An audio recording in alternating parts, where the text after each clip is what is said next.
Chapter 1, Lesson 9 and 2. Chapter 9, Lesson 1 and 2. Okay, we're going to be talking about composite functions today, which is basically joining functions together. So this first one says, if we let the function f of x be 1x minus 1, and the function g of x be 2x minus 3, find each of the following. So the first one wants us to add these two together. So I'm taking 1x minus 1 plus 2x minus 3. 1 plus 2 is 3x, and negative 1 plus negative 3 is negative 4. The next one wants me to do subtraction of the two functions. This one was 3x minus 4. Okay, the next one wants me to do subtraction, so I have 1x minus 1, 2x minus 3, and I am subtracting them. So 1x minus 2x is negative 1x, and negative 1 minus negative 3 becomes positive 2. The next one, number 3, wants me to multiply them. So this being multiplied will become a FOIL. So that would give me 2x squared minus 3x minus 2x plus 3, which gives me 2x squared minus 5x plus 3. And the last one wants me to divide them. So I have x minus 1 over 2x minus 3.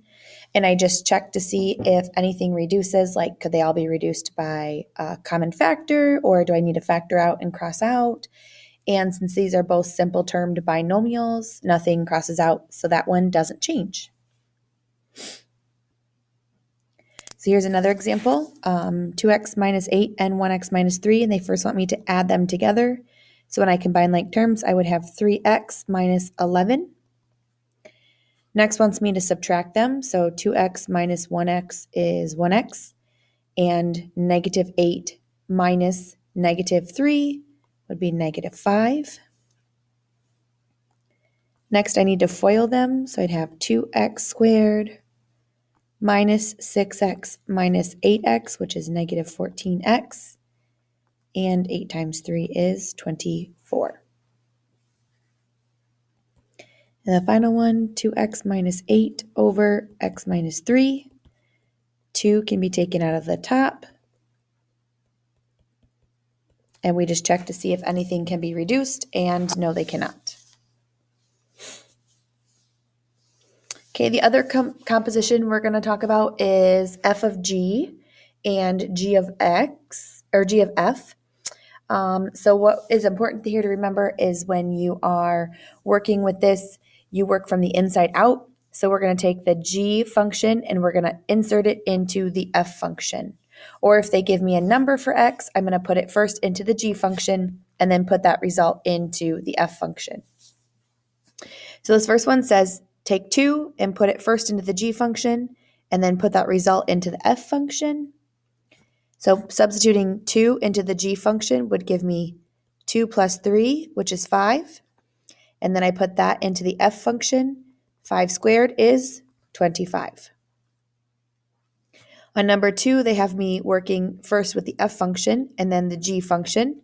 So first I'll do 2 squared, which is 4. And then put that into the g function, 4 plus 3, which is 7. Now, when they don't give me a number to do, then I'm just taking the g function and putting it into the f function. So I'm taking this x plus 3 and I'm putting it in here into the f function. So it's going to become x plus 3 squared, which is x squared plus 6x plus 9. And then on number 4, they want me to put the f function into the g function. So I circle that and put it into the g function. So it just becomes x squared plus 3 and no simplifying. Go ahead and pause here about taking notes about if a function is one-to-one. In this example, determine whether each function is described as one-to-one. So we have to check first to make sure none of the x terms repeat, which they don't, and then check and make sure none of the y terms repeat, which they don't. So this is a one-to-one function. On B, check to make sure none of the x terms repeat, which they don't. Checking the y terms. Oh, we noticed they has a repeating y term, so this is not 1-to-1. Checking the y and the x terms for here, they're good to go. That function is 1-to-1. On these, check the x terms. They all have different labels, so that's good. Then check the y terms. Notice that the 2 repeats, so this one is not 1-to-1. This one I'm going to write out my coordinates, so I have -3, -3, -2, -1, -1, -1, and right there I see the y terms repeat, so this is not 1-to-1. This one I just make sure one line is coming out of each of my x term, which it is, and one line from my y term, no, so this is also not 1-to-1. We're going to be looking at the horizontal line test to determine if a function is 1-to-1. So I don't have the page 543 for examples here, but if I had this function, which is basically a straight line, what I would check for the horizontal line test is make sure that as I draw horizontal lines, it only crosses my graph at one point, no matter what kind of horizontal line I draw. So that one would be a 1-to-1 function. If I had this example, oops, not that one. This example, this would not be a 1-to-1 function because when I draw a horizontal line, notice it crosses my function in 2 places. So this one would be 1-to-1 and this one would not be 1-to-1.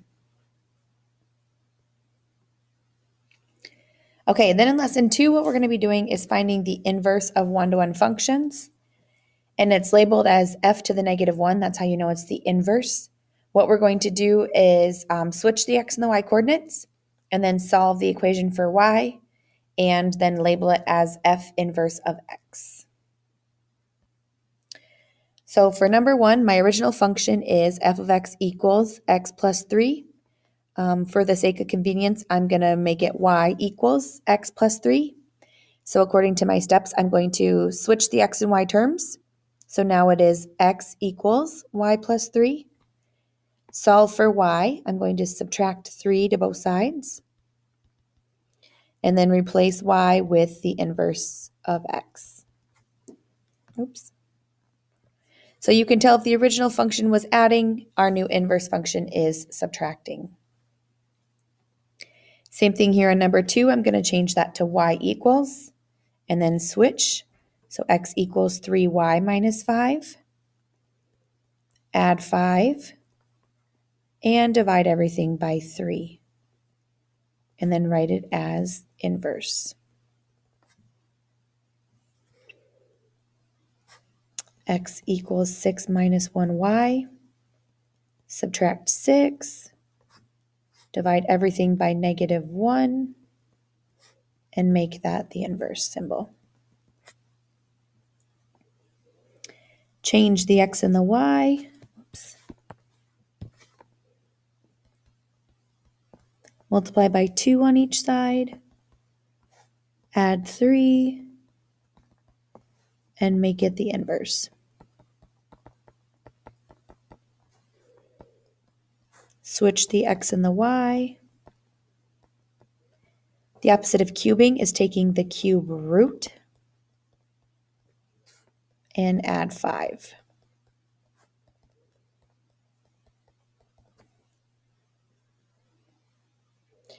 Now graphing the inverse functions, first we're going to do is find the inverse and then, or we're going to graph the original, then find the inverse and graph that on the same line. So if I originally have y equals 3x plus 2, I start at 2 and I go up 1 or up 3 over 1. I should do this on a actual graph. Let me insert that real quick. Graph paper, graph paper, graph paper. Okay, let's try this again.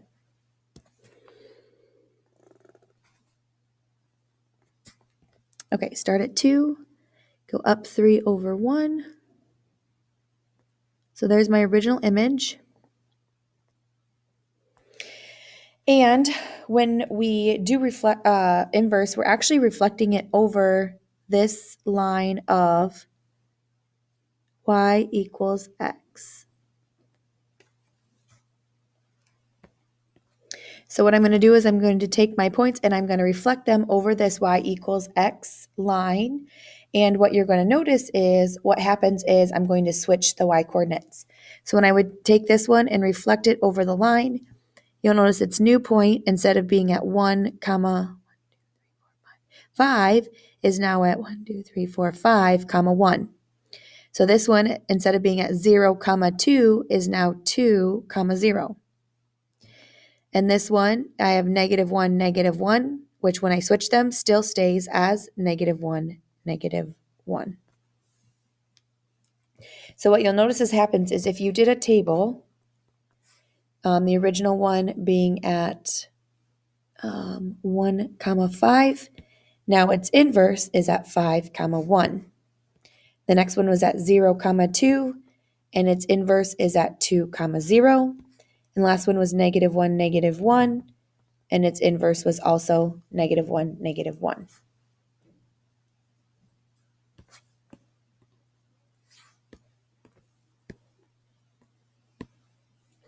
So if we try that again,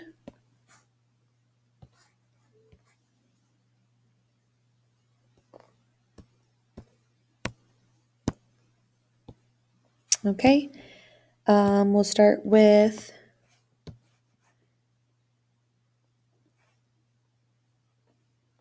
the cube root function, which is not quite as easy to graph. So I'm actually going to just use an XY table. And I'm taking the square root of things, and I know that I have to be able to take square roots of zeros or positive numbers. So I'm going to start with 3, because 3 minus 3 is 0, and the square root of 0 is 0. Then I'm going to use 4, because 4 minus 3 is 1, and the square root of 1 is 1. And I also know I can take the square root of 4, so I need to do 7 minus 3, which is 4, and the square root of 4 is 2. So I have 3, 0, 4, 1, and 7, 1, 2, 3, 4, 5, 6, 7, 2. So there's my original. Remember, I am reflecting it across this y equals x line. And how we proved on the last example was that I can just switch my x and y terms. So instead of 0, 3, my new one will be, or 3, 0, I mean, my new one will be 0, 3, which you can see is a reflection over that line. Instead of 4, 1, I'm going to have 1, 4. And instead of 7, 2, I'm going to have 2, 7. And you can see that is reflected across the green dashed line.